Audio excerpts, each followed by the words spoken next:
ಮತ್ತಾಯನು ಬರೆದಂಥ ಸುವಾರ್ತೆ 4ನೇ ಅಧ್ಯಾಯ 4ನೇ ವಾಕ್ಯ.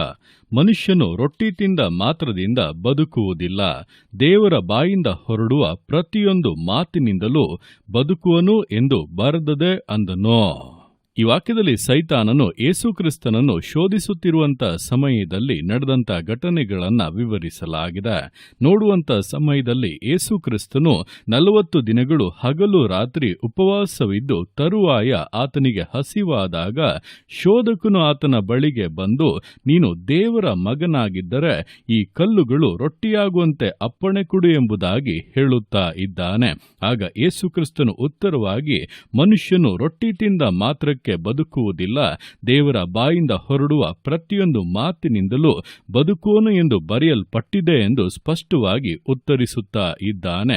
ಅಂದ್ರೆ ಯೇಸುಕ್ರಿಸ್ತನು ಹಸಿವಿನಲ್ಲಿರುವಾಗ ಸೈತಾನನು ಬಂದು ಕಲ್ಲುಗಳು ರೊಟ್ಟಿಯಾಗುವಂತೆ ಅದ್ಭುತವನ್ನ ಮಾಡು, ಅಪ್ಪಣೆಯನ್ನ ಕೊಡು ಎಂಬುದಾಗಿ ಶೋಧಿಸುವಂತ ಸಮಯದಲ್ಲಿ ಯೇಸುಕ್ರಿಸ್ತನು ಹೇಳಿದ್ದು, ನಾನು ರೊಟ್ಟಿಗಳನ್ನು ತಿನ್ನುವುದರಿಂದ ಬದುಕುವುದಲ್ಲ, ದೇವರ ಬಾಯಿಂದ ಬರುವಂತ ಮಾತುಗಳಿಂದಲೇ ಬದುಕುತ್ತಾ ಇದ್ದೇನೆ ಎಂಬುದನ್ನು ಸ್ಪಷ್ಟವಾಗಿ ತಿಳಿಸಿದನು. ನಮ್ಮ ಜೀವಿತದಲ್ಲಿ ಕೂಡ ದೇವರ ಬಾಯಿಂದ ಹೊರಡುತ್ತಿರುವಂತ ಪ್ರತಿಯೊಂದು ಮಾತಿನಿಂದಲೇ ನಾವು ಬದುಕುತ್ತಾ ಇದ್ದೇವೆ ಎಂಬುದನ್ನು ನಾವು ಸ್ಪಷ್ಟವಾಗಿ ತಿಳಿಯಬೇಕು.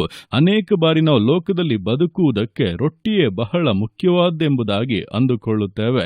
ರೊಟ್ಟಿ ಎನ್ನುವಾಗ ಇಹಲೋಕದ ಕಾರ್ಯಗಳು, ನಾವು ತಿನ್ನುವಂತ ಆಹಾರ, ಉಡುವಂತ ವಸ್ತ್ರ, ನಮ್ಮ ಕೆಲಸ, ನಮಗಿರುವಂತ ಹಣ, ಐಶ್ವರ್ಯ, ಸಂಪತ್ತು, ಸೌಕರ್ಯಗಳು, ಇವುಗಳೇ ನಮ್ಮನ್ನು ಬದುಕುವಂತೆ ಮಾಡುತ್ತಾ ಇರುವುದು ಎಂಬಂತ ತಪ್ಪು ಕಲ್ಪನೆಯಲ್ಲಿ ಜೀವಿಸುತ್ತಾ ಇರುತ್ತೇವೆ. ಒಂದು ವೇಳೆ ಅಂತಹ ಕಲ್ಪನೆ ನಿಮ್ಮಲ್ಲಿ ಇರುವುದಾದರೆ, ಆ ರೀತಿಯಾಗಿ ನೀವು ನಂಬಿಕೊಂಡು ಜೀವಿಸುತ್ತಾ ಇರುವುದಾದರೆ, ಇಂದು ಅದನ್ನ ತೆಗೆದು ಹಾಕಿ, ಅದು ನಿಮ್ಮ ತಪ್ಪಾದ ಆಲೋಚನೆಯಾಗಿದೆ. ನೀವು ಬದುಕುವುದಕ್ಕೆ ಅದೆಲ್ಲವೂ ಕೂಡ ಪ್ರಯೋಜನವಾಗುತ್ತದೆ ಹೊರತು ನೀವು ಅದರಿಂದ ಬದುಕುತ್ತಾ ಇಲ್ಲ. ನೀವು ಬದುಕುತ್ತಾ ಇರುವಂಥದ್ದು ದೇವರ ಬಾಯಿಂದ ಹೊರಡುವಂತ ಪ್ರತಿಯೊಂದು ಮಾತಿನಿಂದ. ಆದ್ದರಿಂದ ಈ ದಿವಸಗಳಲ್ಲಿ ಇಹಲೋಕದ ಕಾರ್ಯಗಳು ಅನುಕೂಲವಾಗಿದ್ದರೂ ಅನಾನುಕೂಲವಾಗಿದ್ದರೂ, ಆಶೀರ್ವಾದವಾಗಿದ್ದರೂ ನಷ್ಟವಾಗಿದ್ದರೂ, ಅವುಗಳು ನಿಮ್ಮ ಬದುಕನ್ನು, ನಿಮ್ಮ ಭವಿಷ್ಯತ್ ಕಾಲವನ್ನು ನಿರ್ಣಯಿಸುವುದಿಲ್ಲ. ನಿಮ್ಮ ಭವಿಷ್ಯತ್ ಕಾಲವನ್ನು, ನಿಮ್ಮ ಜೀವಿತವನ್ನು, ನಿಮಗಿರುವಂತಹ ಸಕಲವನ್ನು ನಿರ್ಣಯಿಸುವಂಥದ್ದು ದೇವರ ಬಾಯಿಂದ ಬರುವಂತ ಮಾತುಗಳು ಎಂಬುದನ್ನು ತಿಳಿದು ಆತನ ಮಾತುಗಳನ್ನು ಕೇಳುವುದಕ್ಕೆ, ಆತನಿಂದ ವಿಷಯಗಳನ್ನು ಹೊಂದುವುದಕ್ಕೆ ನಿಮ್ಮನ್ನು ಸಮರ್ಪಿಸುವುದಾದರೆ, ದೇವರ ಸವಿಯಾದ ಮಾತುಗಳು, ನಿಮಗೆ ಹಿತಾಲೋಚನೆಗಳನ್ನು ಕೊಡುವಂತ ಮಾತುಗಳು ನಿಮ್ಮ ಜೀವಿತವನ್ನು ವಿಶೇಷವಾಗಿ ಆಶೀರ್ವದಿಸಿ ಒದಗಿಸಿಕೊಟ್ಟು ಮಾನಿಸಿ ಮುನ್ನಡೆಸುವುದನ್ನು ನೀವು ನಿಶ್ಚಯವಾಗಿ ಅನುಭವಿಸಬಹುದಾಗಿದೆ.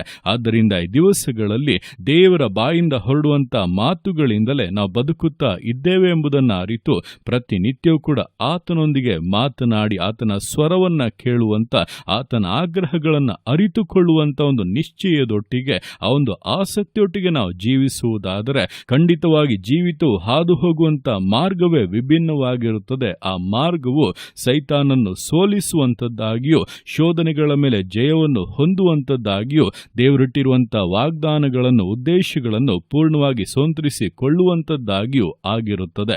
ಆ ರೀತಿಯಾಗಿ ದೇವರ ಬಾಯಿಂದ ಹೊರಡುವಂತ ಮಾತುಗಳಿಂದಲೇ ಬದುಕುವವರಾಗಿ, ಅದರಲ್ಲಿ ಸಂತೋಷ ಪಡುವವರಾಗಿ, ಜಯ ಹೊಂದುವಂತ ವಿಶ್ವಾಸ ಜೀವಿತಗಳನ್ನು ಮುನ್ನಡೆಸೋಣ.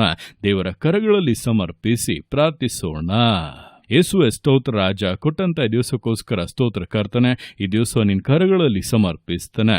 ಪ್ರತಿಯೊಂದು ಜೀವಿತಗಳನ್ನು ನೀನು ಆಳ್ವಿಕೆ ಮಾಡು, ಬಲಪಡಿಸು ಕರ್ತನೆ. ಹೌದಪ್ಪ, ಯೇಸು ಕ್ರಿಸ್ತನು ಶೋಧಕನಾದ ಸೈತಾನಿಗೆ ಉತ್ತರ ಕೊಟ್ಟಂತೆ, ಮನುಷ್ಯನು ರೊಟ್ಟಿ ತಿಂದ ಮಾತ್ರಕ್ಕೆ ಬದುಕುವುದಿಲ್ಲ, ದೇವರ ಬಾಯಿಂದ ಹೊರಡುವಂತ ಪ್ರತಿಯೊಂದು ಮಾತಿನಿಂದಲೂ ಬದುಕುವನು. ನಮ್ಮ ಜೀವಿತ ಕರ್ತನೆ, ರೊಟ್ಟಿಯಿಂದ ಅಲ್ಲ, ನಿಮ್ಮ ಬಾಯಿಂದ ಬರುತ್ತಿರುವಂತ ಮಾತಿನಿಂದಲೇ ಮುಂದೆ ಸಾಗುತ್ತಿದೆ. ನೀವೇ ನಮಗೆ ಆಧಾರವಾಗಿದ್ದೀರ. ಅದಕ್ಕಾಗಿ ನಿಮಗೆ ಸ್ತೋತ್ರಗಳು ಕರ್ತನೆ.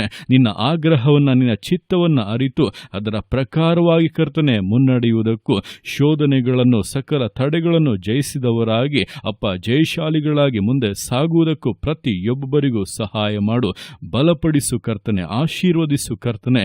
ಯೇಸುವಿನ ನಾಮದಲ್ಲಿ ಜೀವಿತಗಳ ದುರವಸ್ಥೆಗಳು ಮಾರ್ಪಟ್ಟು ಸೈತಾನ ಸಕಲ ಹೋರಾಟಗಳು ಅಂತ್ಯವಾಗಿ ಜಯದ ಮೇಲೆ ಜಯ ಹೊಂದುವಂತೆ ಜೀವಿತಗಳನ್ನು ಆಶೀರ್ವದಿಸಿ ಮುನ್ನಡೆಸಬೇಕೆಂದು ಪ್ರಾರ್ಥಿಸ್ತಾ ಪ್ರಾರ್ಥಿಸ್ತಾದನೆ. ನಿನ್ನ ಒಂದು ಮಾತು ಸಾಕು ಕರ್ತನೆ, ಆರೋಗ್ಯ ಉಂಟಾಗುತ್ತದೆ, ಬಿಡುಗಡೆ ಉಂಟಾಗುತ್ತದೆ, ಆಶೀರ್ವಾದಗಳು ಉಂಟಾಗುತ್ತದೆ, ತಡೆಗಳು ನೀಗಿ ಮೇಲುಗಳು ಸಂಭವಿಸುತ್ತದೆ, ಸಕಲ ವಿಧವಾದ ಆಶೀರ್ವಾದ ಪೂರ್ಣತೆಯಪ್ಪ ಜೀವಿತಗಳಿಗೆ ಅನುಗ್ರಹಿಸಲ್ಪಡುತ್ತದೆ. ಆ ನಿನ್ನ ಮಾತಿಗೋಸ್ಕರಪ್ಪ ಬೇಡಿ ಪ್ರಾರ್ಥಿಸ್ತಾದನೆ. ಅನುಗ್ರಹಿಸು ಕರ್ತನೆ. ನಿನ್ನ ಮಕ್ಕಳನ್ನು ನೋಡಿ ಆಶೀರ್ವಾದಗಳನ್ನು ನುಡಿದು ಘನಪಡಿಸಬೇಕೆಂದು ಪ್ರಾರ್ಥಿಸ್ತಾದನೆ. ನೀನು ಅರ್ಥಿಯಾಗಿ ಮಾಡುವಂಥ ನಿನ್ನ ಪ್ರೀತಿಗೋಸ್ಕರ, ಕೃಪೆಗೋಸ್ಕರಪ್ಪ ನಿನಗೆ ಸ್ತೋತ್ರಗಳು. ಪ್ರತಿಯೊಂದು ಜೀವಿತಗಳನ್ನಪ್ಪ ನಿನ್ನ ಕರಗಳಲ್ಲಿ ಸಮರ್ಪಿಸ್ತಾದನೆ.